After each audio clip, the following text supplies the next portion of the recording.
Bonjour mes bien-aimés. Aujourd'hui, notre thème sera le nom de Jésus. Vite, je vais lire en Jean 3,16, la Bible dit, « En effet, Dieu a tant aimé le monde qu'il a donné son Fils unique, afin que quiconque croit en lui ne périsse pas, mais ait la vie éternelle. » Et je vais lire une autre portion de la Bible, Acte 4,12, la Bible dit, « Il y a de salut en aucun autre nom, car il y a sous le ciel aucun autre nom qui ait été donné parmi les hommes et par lequel nous devions être sauvés. » La Bible nous montre ici, Dieu d'abord nous a aimés.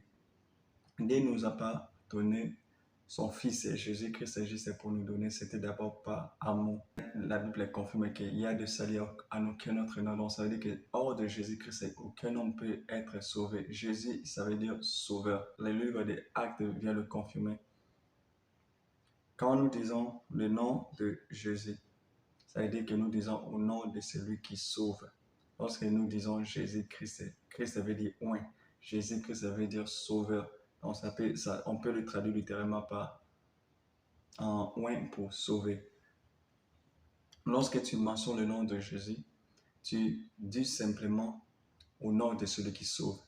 Et si quelqu'un est possédé, si quelqu'un a quelque chose qui n'est pas de Dieu, parce que le nom qui sauve vient, il va enlever, il va sauver la personne, il va retirer la personne de la situation. Mais pourquoi le nom de Jésus-Christ? D'abord, nous devons savoir que le nom de Jésus n'est pas puissant lorsque nous disons au nom puissant de Jésus. Le nom est déjà puissant. C'est pas mauvais de dire au nom puissant de Jésus, mais dans notre tête, nous devons savoir que Jésus est déjà puissant. Jésus est déjà au-dessous de tout. La Bible dit dans le livre de Éphésiens 1, 19 à 20, que tout nom qui doit être nommé dans ce siècle ou dans le siècle à venir, Dieu a mis tout sous le pied de Jésus-Christ. Le nom de Dieu avait déjà préparé lorsque Jésus venait, lorsque le mort à la croix. Toutes les choses sur la terre, peu importe la maladie qu'on connaît le nom, peu importe la chose qu'on ne connaît pas, Dieu l'a déjà mis sous le pied de Jésus. La Bible dit, il a donné comme chef suprême l'Église. Dieu a donné tout. Il n'a rien laissé. Il a donné tout. Comme Esaïe pouvait le dire, Esaïe 9, verset 5, la Bible dit, la souveraineté reposera sur son épaule, la domination se reposera sur son épaule. Dieu a tout donné en Jésus-Christ. Quand tu te donnes en Jésus-Christ, crois qu'aussi il t'a donné tout ce qu'il avait, l'autorité, la puissance, parce que la Bible dit, il est le chef suprême de l'Église. Ce n'est pas une église construite par des hommes, mais c'est nous, son église. Donc, il est notre chef et il nous a donné, il nous a communiqué aussi sa puissance. Donc, comme Jésus est le chef suprême, comme Jésus domine, nous aussi, nous dominons avec lui. Pourquoi le nom de Jésus marche? C'est certaines personnes, d'autres, lorsqu'ils invoquent son nom, ils ne voient rien. On doit premièrement avoir la foi au nom de Jésus et avoir la relation avec cet Jésus. Lorsque nous lisons Acte 19, verset 3, nous voyons le fils de Sceva. Le fils de Sceva, c'était un prêtre juif. Il avait ses fils, ils étaient au nombre de 7. Il partait faire de la délivrance, mais qu'est-ce qu'il disait? Il commandait aux démons, nous vous chassons au nom de Jésus que Paul prêche. Donc, il connaissait Paul, il connaissait Jésus, mais il ne voulait pas avoir la relation avec le Jésus que Paul prêche. Ce qui nous donne l'autorité, le pouvoir, c'est la relation. Si nous lisons l'Ancien Testament, si tu remarques, bien, tu médites sur le verset de l'Ancien Testament, tu vas remarquer qu'aucun des prophètes n'a pu chasser le démon. Parce que la Bible dit la domination, l'autorité, la puissance devait être reposée sur l'épaule de Jésus. Si nous lisons Moïse même qui a eu la grâce de voir Dieu, il n'a pas pu chasser aucun démon. Au contraire, quand quelqu'un faisait du mal, on le tuait directement. Alors qu'on sait que quand quelqu'un fait du mal, c'est l'ennemi qui le pousse, c'est Satan ou le démon qui l'influence. Mais comme il n'avait pas réussi ce pouvoir-là, comme l'apôtre Pierre l'a dit, Dieu n'avait pas voulu la perfection sans nous. Donc, et bien qu'ils ont prophétisé, bien qu'ils ont marché dans la crainte de Dieu, bien qu'ils avaient la foi, mais l'autorité, la puissance, Dieu l'avait réservée pour nous qui sommes arrivés au siècle présent, pour nous qui croyons à la grâce de Jésus-Christ. Donc, si tu n'as pas la relation avec Jésus-Christ, c'est difficile que tu prennes autorité sur les esprits mauvais. Jésus a dit dans Jean 15, verset 7, il a dit, si vous demeurez en moi et que mes paroles demeurent en vous, demandez tout ce que vous voulez et cela vous sera accordé. Comment demeurer en Jésus-Christ? Lui-même, il a encore expliqué cela. Il a dit dans Jean 14, verset 15, il a dit, si vous m'aimez, gardez mes commandements. C'est ainsi qu'on demeure en Jésus-Christ. Il a dit, la branche ne peut pas produire de fruits s'il n'est pas attaché au tronc. Donc Jésus-Christ est le tronc. Si nous voulons demeurer, si nous voulons porter des fruits, c'est quoi les fruits? Avoir sa vie, c'est manifester, que le monde le voit. Parce que tout arbre qui porte le fruit, tout le monde le voit à l'œil nu. Si tu veux que les gens voient que tu fais des miracles, si tu veux que les gens voient la vie de Jésus en toi, tu dois d'abord demeurer en lui, tu dois d'abord vivre la vie de Dieu à travers sa parole, parce que c'est celle, la parole qui transforme, c'est l'obéissance qui a fait en sorte qu'on arrive à la dimension spirituelle de Jésus. Il n'y a pas un pasteur plus grand que l'autre. Il n'y a pas un apôtre qui est plus loin que l'autre. La Bible dit, l'onction que vous avez reçue vous enseigne toutes les choses. L'onction sur le Saint-Esprit. Et nous tous, la Bible dit, Dieu dans le livre de Colossiens, Dieu nous a donné l'Esprit sans mesure, comme il avait donné en Christ. Christ avait reçu la plénitude. Ça veut dire que tout ce qui était en Dieu reposait sur Jésus-Christ. Et Jésus a fait pareil. Il nous les a donnés. Il n'y a aucun chrétien qui a reçu Jésus-Christ à la moitié. Mais souvent, nous voyons nous-mêmes, souvent quand on ne connaissait pas vraiment Jésus, surtout moi et ma famille, on partait des églises. Je ne sais pas quelle église qu'on n'a pas fréquentée au pays. On partait des églises en église et des églises en église pour chercher la guérison. Si le Seigneur le permet, un jour, je vais donner ce témoignage. Chaque semaine, j'ai tombé malade. Chaque semaine, avec mes frères, on était hospitalisés. On priait à la maison tous les jours. Amen. On tombait toujours malade, et on devait aller des églises. On est parti dans plusieurs églises du pays, mais on ne voyait pas la guérison. Mais le Seigneur l'a permis à son temps, on avait vu sa main. Mais comme on priait même à la maison, on invoquait le nom de Jésus. Nous d'abord, on était enfants, on ne vivait pas d'abord à la conformité de la parole du Seigneur. C'est vrai, notre mère respectait la parole de Jésus. On voyait comment il aimait le Seigneur. Mais nous-mêmes qui étaient concernés, on n'était même pas en relation avec ce Seigneur. On voulait seulement que le Seigneur nous délivre de ce qu'on passait, mais on ne voulait pas passer le temps avec le Seigneur. On ne voulait pas être enseigné. Il a dit, c'est lui qui vient à moi, s'il se laisse instruire. On ne se laissait pas instruire.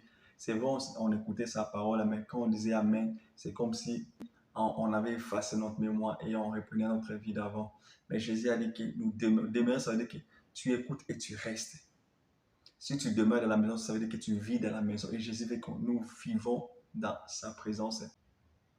Ce qui fait en sorte que on voit la main de Jésus-Christ dans notre vie. Ce qui fait en sorte qu'on voit la main de Jésus-Christ dans notre vie, c'est la foi à travers l'amour, comme Paul a dit dans Galates 5, verset 6.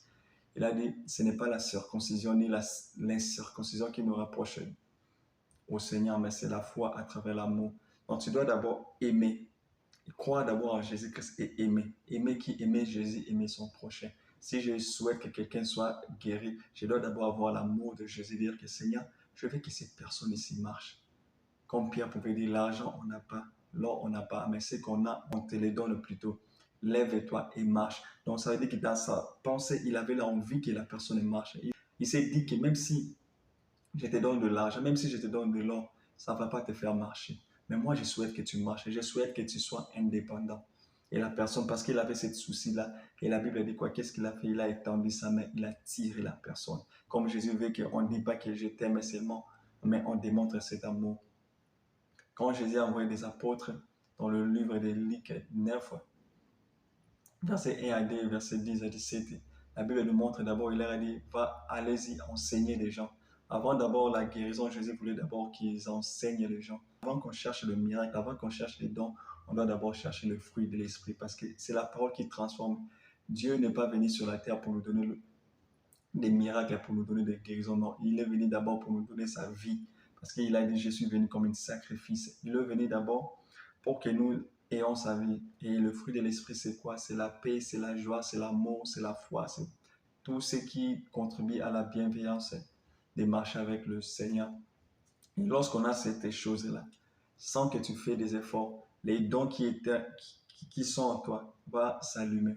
Parce que Jésus a dit quoi? Ceux qui se confient à lui renouvellent, leur force augmente pendant leur marche. Lorsque tu cherches des choses qui vont te construire pour avoir la relation avec le Jésus-Christ, devant des situations sans que tu fais des efforts, parce que tu aimes Jésus-Christ, parce que tu veux avoir sa vie, sa puissance va commencer à se dégager. Et tu vas voir que tu imposes le main sur la personne sous l'instruction du Saint-Esprit et tu verras la personne être guérie. Et ta parole sera comme la parole de Jésus parce que tu as voulu d'abord ressembler à Jésus-Christ et non avoir de miracle. C'est pour cela qu'il a dit dans le livre de Matthieu, c'est beaucoup de gens. Le miracle, c'est bien, mais le miracle ne rapproche aucune personne devant Jésus. Le miracle ne rapproche personne devant le Christ. Il a dit, les gens diront en ces temps-là, Père, nous avons chassé les démons à ton nom. Nous avons fait ceci à ton nom. Mais qu'est-ce que Jésus? Il a dit, Jésus leur dira, je ne vous ai pas connu. Retirez-vous de moi, serviteur d'iniquité. Donc, lorsque tu veux invoquer le nom de Jésus, sois sûr que tu marches comme lui. Parce que Jésus-Christ peut te donner le miracle, il peut te donner tout ce que tu demandes. Dieu ne se répand pas de ses dons. Ça veut dire que Dieu, s'il t'a donné quelque chose, que tu te transformes, que tu deviens une mauvaise personne, il ne va pas se retirer. C'est comme si tu fais un cadeau à quelqu'un, tu lui donnes le téléphone, et si la personne refuse de te parler, tu ne vas pas lui retirer ce téléphone parce que la personne, il a décidé de ne plus te parler, c'est pareil avec le Seigneur. Il y a certaines personnes, il y a de ces gens-là, ils ont marché avec le Seigneur leur a donné le don, mais ils se sont retirés du Seigneur. Le Seigneur ne va pas venir, ok, comme tu te retires de moi et moi aussi je retire tes dons. Mais souvent, on est aussi dans ces genres d'églises. On n'est pas discerné pour savoir s'ils sont toujours dans le Seigneur. Est-ce qu'ils opèrent toujours avec le Saint-Esprit ou ils commencent à opérer avec des démons? Le livre de 1 Jean 4 et 3, il nous explique comment savoir si la personne est toujours avec Jésus-Christ. Il a dit, si la personne ne témoigne pas que Jésus-Christ est venu dans la chair, c'est là, c'est l'esprit de l'Antichrist. Si tu vois un prédicateur prêcher, il ne veut pas te prêcher Jésus, comment il a marché dans sa chair, comment Jésus-Christ a vécu et comment toi tu dois vivre. La Bible dit, c'est là, c'est de l'Antichrist. Et Paul a bien expliqué cela à Timothée dans le livre de 1 Timothée, chapitre 6, versets 3 à 4. Il a dit c'est lui qui ne s'attache pas au message de la piété. Je vais vite lire le passage. Il a dit, si quelqu'un enseigne une autre doctrine et ne s'attache pas aux saintes paroles de notre Seigneur Jésus-Christ, et l'enseignement qui est conforme à la piété, il est aveugle. Il est aveuglé par l'orgueil, il ne sait rien, il a la maladie des convois, controverses et des querelles de mots. La piété, c'est quoi la piété? En anglais, on dit godly, c'est la vie de Dieu. Quelqu'un peut prêcher Jésus, mais s'il ne prêche pas la vie de Dieu, s'il ne prêche pas aux gens de vivre comme Jésus-Christ, s'il ne disait pas aux gens, il faut laisser le péché, il faut marcher comme Jésus-Christ a marché dans sa chair. Parce qu'il y a des grandes églises, ils te parlent toujours des bienfaits de Dieu, ils te parlent comment Jésus était saint, mais ils ne te disaient pas, il faut laisser le péché, il faut marcher comme lui. Ils t'informent et non pas ils te transforment, parce que je peux t'informer sans te transformer. Je peux t'annoncer l'histoire sans vouloir que cette histoire-là t'influence. C'est la maille. Si tu vois que quelqu'un te parle de Jésus-Christ, mais il ne veut pas que tu changes, mais il t'informe juste ça, il faut être prudent. Parce que si quelqu'un est aveugle, il va aussi vouloir t'aveugler. Et comme Jésus-Christ disait, le conducteur des aveugles, et tous ils vont tomber dans la même trou. Si vous laissez conduire par des gens parce qu'ils font des miracles, parce qu'ils guérissent des gens, parce qu'ils parlent de la prophétie, cela n'intimide pas Dieu. C'est la relation avec Dieu qui est important pour nous. Et comme Jésus pouvait dire, le fruit ne ment pas. Lorsqu'on achète un téléphone, tout le téléphone a un code qu'on appelle IMEI.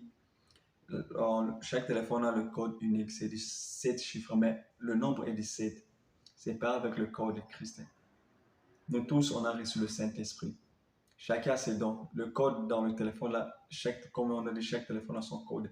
Chaque personne a ses dons. Mais le message à l'intérieur reste le même. Le message reste de la piété. Le message reste que Jésus-Christ sauve. Jésus-Christ veut qu'on se retire du péché, qu'on sort du péché et qu'on soit transformé par sa vie. Je crois que j'ai parlé de cela dans le vidéo précédent. Pourquoi Paul même a dit, pendant 3 ans, j'ai cessé pas de vous dire changer d'attitude, changer d'attitude. Jésus-Christ est venu sur la terre pour nous changer la mentalité, pour nous changer notre attitude et puis pour nous donner ce qu'on avait perdu à travers le péché d'Adam. La puissance, l'autorité, Jésus-Christ est venu nous redonner. Sache que le nom de Jésus est puissant. Le nom de Jésus guérit les malades. Le nom de Jésus crée des opportunités. Le nom de Jésus chasse les démons, chasse le diable en personne. Parce que lorsque tu mentionnes son nom, lorsque tu crois en lui, tout genou fléchit. C'est la Bible dit pas qu'il va se fléchir. Tout genou fléchit. Lorsque tu as Jésus, sache que tu as tout. Continuez à invoquer son nom.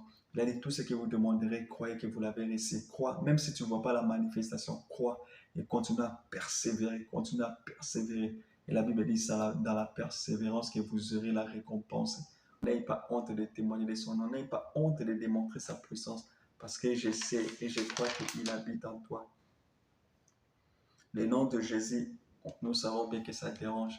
On a dit aux apôtres, lorsqu'ils ont guéri, on leur interdit de parler du nom de Jésus. Peu importe, tu peux aller dans un boulot, on t'interdit, mais n'arrête pas, n'aie pas honte de confesser le nom de Jésus. Je me souviens dans un boulot, là où on avait mis des lois qu'on ne doit pas parler de la politique, on ne doit pas parler de Jésus, mais le Seigneur a fait en sorte qu'on parle de lui et quelqu'un a été baptisé et les gens ont commencé à venir écouter et quelqu'un même m'a dit, toi tu es un jeune chrétien. Et il m'a parlé, moi j'ai été chrétien pendant 40 ans et moi j'ai même pas 40 ans. Donc ça veut dire qu'il avait de l'expérience. À la fin, avant qu'il quitte le travail, il m'a dit, je vis la manière dont tu parles. Donc, la vie que j'ai menée, il a dit, j'ai vu maintenant que je ne menais pas ma vie vraiment conformément à la parole et je vais vraiment changer. Laisse que ta vie transforme. On a appelé les apôtres chrétiens, non pas parce qu'ils priaient, mais je crois bien parce on avait vu la vie de Jésus. On est chrétiens venus, c'est le païen qui les a donné parce qu'ils avaient écouté parler de Jésus et ils ont vu comment Paul et Barnabas vivaient à cette manière. Et je vous conjure de continuer à vivre dans la manière de Jésus et de continuer à croire au nom de Jésus. Croire que son nom est puissant. Croire que Jésus peut tout faire. Et il a la capacité, il a la possibilité. Et que Jésus vous bénisse. Amen.